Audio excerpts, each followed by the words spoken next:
How to fix picture in picture. Hello everyone, welcome to our channel. Let's see how we can do it. So you can do it quite easily on your iPhone, but on Android it is not there yet.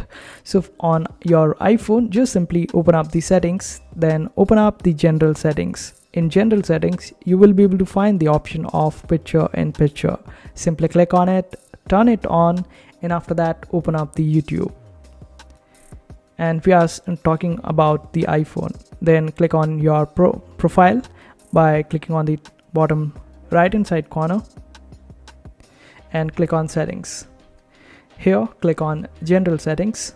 Then on your iPhone you would be able to find the option of picture in picture option, and just simply turn it on, and after that you would be able to open up different apps even while using YouTube. And this is how you do it. If it is not there, simply offload YouTube on your iPhone and you would be able to do it. And this is how you do it. I hope this video was helpful. Make sure to hit that like button and also subscribe to our channel for more helpful videos.